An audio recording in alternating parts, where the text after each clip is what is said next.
आप सभी का स्वागत है हमारे YouTube चैनल इलेक्ट्रॉनिक लैब में। आज हम आपको स्टार डेल्टा स्टार्टर का वायरिंग डायग्राम कैसे किया जाता है, साथ ही साथ वायरिंग डायग्राम का विश्लेषण बताएंगे इस वीडियो में। लास्ट वीडियो में हमने स्टार डेल्टा स्टार्टर का वर्किंग प्रिंसिपल क्या है वो बताया था, साथ ही साथ इससे क्या फ़ायदा है, यानी स्टार डेल्टा स्टार्टर लगाने से क्या फ़ायदा है, मोटर को क्या सेफ्टी मिलता है वो बताए थे। आज हम आपको वायरिंग डायग्राम का पूरा विश्लेषण बताएंगे। तो चलो सीधे हम लोग वायरिंग डायग्राम की ओर चलते हैं। तो स्टार डेल्टा स्टार्टर का दो वायरिंग डायग्राम होता है, एक बोलते हैं power wiring diagram, power wiring, दूसरा बोलते हैं कंट्रोल वायरिंग। दो तरह का होता है। उससे पहले थोड़ा आपको बता देना चाहते हैं कि स्टार कनेक्शन क्या होता है और डेल्टा कनेक्शन क्या होता है। तो हम लोग जानते हैं कि 3 फेज मोटर में 3 कॉइल होता है। देखिए यहाँ पर एक ये कॉइल हो गया, एक ये कॉइल हो गया और एक ये कॉइल हो गया। 3 कॉइल होते हैं। ये तीनों कॉइलों का एक सिरा एक जगह जोड़ दिया जाता है। अलग अलग सिरा में, जैसे यहाँ पर आर कनेक्शन, यहाँ पर वाई कनेक्शन, यहाँ पर बी कनेक्शन दे दिया जाता है। उस समय अगर जो मोटर वायरिंग वर्किंग करता है तो उसको हम लोग बोलते हैं स्टार कनेक्शन में काम करना। ठीक है। दूसरा है डेल्टा कनेक्शन। डेल्टा कनेक्शन में क्या होता है, एक कॉइल का एक सिरा दूसरे कॉइल का दूसरे सिरे से इस तरह मिला रहता है। यहाँ पर आर वाई बी इस तरह अगर दिया जाए तो इसको हम लोग बोलते हैं डेल्टा कनेक्शन। अब मोटर में एक फैसिलिटी दिया रहता है कि आप डायरेक्टली उसको स्टार कनेक्शन में भी चला सकते हैं, डेल्टा कनेक्शन में भी चला सकते हैं। तो उसको कैसे हम लोग करेंगे वो आपको दिखाते हैं इस वीडियो में। ये आपका 3 फेज मोटर हो गया। मोटर में क्या होता है, ये 6 टर्मिनल बॉक्स दिए रहते हैं। ठीक है, दिए रहते हैं। वहाँ पर कनेक्शन किस तरह रहता है 6 में आपको दिखाते हैं। देखिए यहाँ पर WT लिखा है, यहाँ W1, तो इसके बीच में एक कॉइल होगा। ठीक है, यहाँ पर तो ना V1 लिखा है, यहाँ पर V2, तो इसके बीच में एक कॉइल होगा और इसके बीच में एक कॉइल, यानी 3 कॉइल इस तरह होगा। तो इसको कनेक्शन कैसे करना है, तो आपको देखिए अगर ऊपर में W2 U2 और V2 को आपस में शॉर्ट कर देंगे तो क्या हो जाएगा, इस तरह हो जाएगा आपका, यानी तीनों के एक जगह एक सिरा, तो ये कौन कनेक्शन। और यहाँ पर देखिए, यहाँ पर U1 बच जाएगा, V1 बच जाएगा और W1 बच जाएगा। तो इस तरह अगर कनेक्शन कर देते हैं तो ये क्या कहलाएगा, यहाँ पर पावर सप्लाई देना RYB। तो इस तरह अगर सप्लाई देते हैं तो कौन सा कनेक्शन कहलाएगा कि ये मोटर जो है स्टार कनेक्शन में चल रहा है। डेल्टा कनेक्शन के लिए क्या करना पड़ेगा, आपको इस प्लेट को खोल कर आपको ऐसे ऐसे शॉर्ट कर देना है। ठीक है ना, यानी W2 और U1 को R सप्लाई देना है और U2 को और V1 को R, इस दोनों इस सबको आपस में शॉर्ट कर देना है। ठीक है, तो यहाँ पर Y देना है और B देना है। तो इस तरह कनेक्शन किस तरह हो जाएगा, इस तरह देखिए इस तरह होगा। मान लीजिए ये क्या है, W2 कनेक्शन है। ठीक है, और ये U1 है यहाँ पर, ये तो U2 हो जाएगा। ठीक है, और ये W1 हो जाएगा। ठीक है, देखिए W1 यहाँ पर है और ये V2 हो जाएगा और ये V1 हो जाएगा। तो इस तरह अगर कनेक्शन कहीं दिया जा रहा है तो क्या कहलाएगा, मेरा डेल्टा कनेक्शन। ये 2 प्रिंसिपल थे मोटर पे। आगे हम लोग चलते इसका जो अगर स्टार्टर जो लगाते हैं उसका वायरिंग डायग्राम कैसे होता है वो आपको दिखाते हैं। देखिए स्टार डेल्टा कनेक्शन में ये मान लीजिए, देखिए यहाँ पर फोटो में देख रहे हैं आप, ये मोटर हो गया। ठीक है, मोटर हो गया। उसमें मेनली 3 कॉन्ट्रैक्टर होते हैं, 1 2 3, और एक टाइम में 2 कॉन्ट्रैक्टर ऑन रहते हैं। जब स्टार्ट करते हैं मोटर को तो मेन कॉन्ट्रैक्टर ऑन रहता है, साथ ही साथ स्टार कनेक्शन जो स्टार जो है लगा है वो ऑन रहता है। लेकिन कुछ सेकेंड के बाद जब ये 60-70% रनिंग स्पीड में चला जाता है तो मेन कॉन्ट्रैक्टर और जो डेल्टा कॉन्ट्रैक्टर ऑन होता है, बाकी बाद ये कॉन्ट्रैक्टर ऑटोमेटिकली ऑफ हो जाता है। ये मेन प्रिंसिपल है इसका वायरिंग का।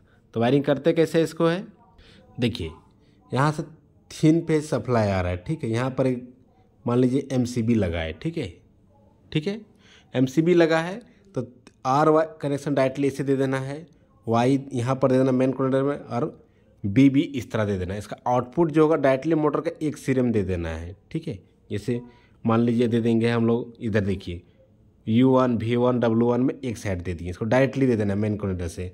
दूसरा जो वायर होगा यहाँ से जॉइंट करके R वाला जॉइंट करके यहाँ दे देना है, Y यहाँ दे देना है, और ब्लू वायर यहाँ दे देना। ये वायर हम ऑलवेज मोटा ही रखना, क्योंकि पावर वायरिंग है तो इसको मोटा वायर रखना है। या अगर आपके पास 6 स्क्वायर mm या 4 स्क्वायर mm का वायर है तो बहुत अच्छा रहेगा, ठीक है।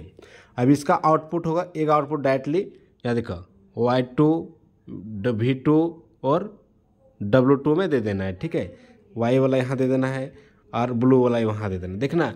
और एक ही जगह एक ही पैरेलल में जैसे कि एक कॉइल हो रहा है, तो यहाँ पर अगर हम लोग V1 में दिए हैं Y, तो V2 में Y नहीं देना है, ठीक है। देखिए V2 में दूसरा कलर का देना है। देखिए यहाँ पर देखना, ध्यान देना एक चीज़ कि देखिए यहाँ ब्लू वायर आ रहा है, कौन सा है, मान लीजिए ब्लू वायर U1 में दिया हुआ है, ठीक है। तो U2 में हम लोग को ब्लू वायर नहीं देना, वहाँ पर कौन सा कनेक्शन देना है, वहाँ रेड वाला देना, वो R फेज देना है, ठीक है। ऑलवेज चेंज करके देना है। अगर एक ही देंगे तो एक कॉइल में अगर सेम फेज मिलेगा तो कॉइल रनिंग में नहीं है, क्योंकि सेम फेज होगा तो इसमें कोई पोटेंशियल डिफरेंस होगा नहीं, जिस कारण ये कॉइल काम नहीं करेगा। इसलिए इधर वाई आ रहा है, दूसरा सिरा में क्या देना है, रेड देना है। तीसरा आपको चेंज, जैसे यहाँ वाई आया है तो यहाँ पर बी देना है, मतलब वो U1 U2 में डिफरेंट देना, V1 V2 में डिफरेंट देना, W1 W2 में डिफरेंट देना है आपको फेज, ये करना है। आगे जो है R को हम लोग डायरेक्टली ले जाएंगे दूसरा कॉन्टेक्टर में, इस तरह दे देंगे। और येलो को भी दूसरा कॉन्टेक्टर में एक सिरम दे देंगे, और जो है ये तीसरा सिरम दे देंगे। ये क्या है, NO कनेक्शन में देना है ये, ठीक है। सब में NO में लगाना है, इसमें भी NO इसमें भी NO, ठीक है। और इसका जो आउटपुट वाला है तीनों को आपस में शॉर्ट कर देना है, ठीक है।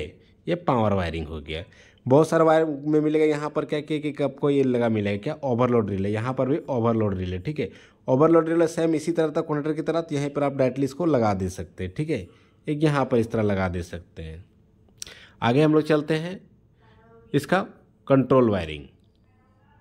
देखिए इसके वायरिंग के लिए आपको 3-4 कंपोनेंट की ज़रूरत पड़ेगा। 2 आपको ओवरलोड रिले पड़ जाएगा, 1 2 3 कॉन्टेक्टर पड़ जाएगा, 3 कॉन्टेक्टर, एक टाइमर और एक 3 फेज वाला MCB और एक छोटा MCB लगाएंगे, या नहीं लगाएंगे तो भी चलेगा। साथ ही साथ 2 स्विचेज, एक NC स्विच एक NO स्विच। ये सारे चीज़ आपको एक मोटर स्टार्टर के लिए चाहिए, ठीक है।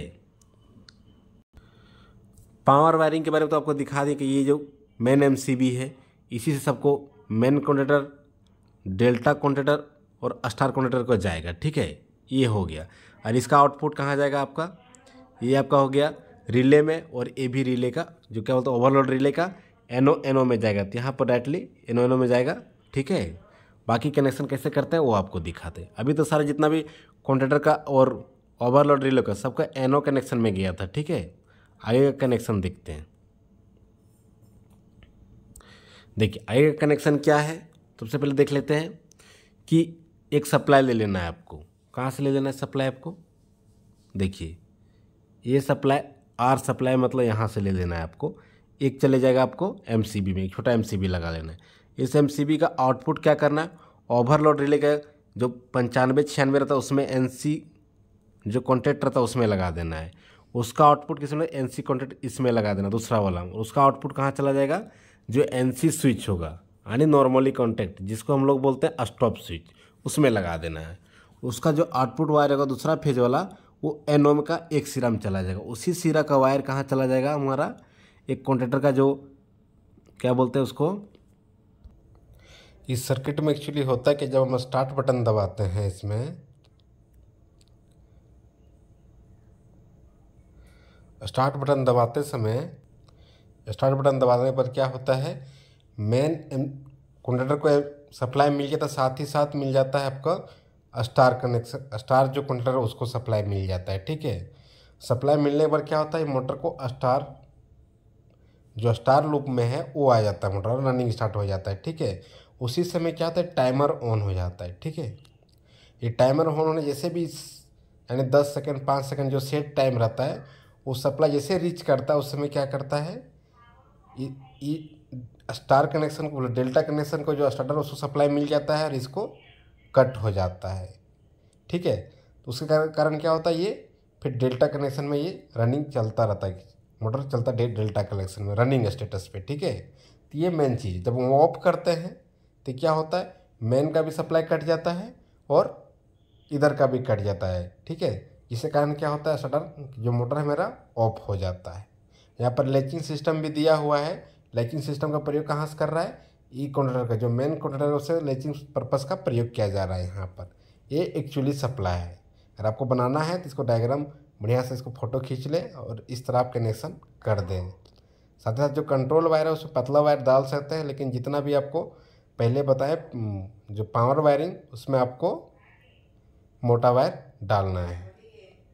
धन्यवाद। अगर वीडियो आपको अच्छा लगा होगा तो लाइक ज़रूर करें, साथ ही चैनल पर अगर नए हैं तो सब्सक्राइब ज़रूर कर लें।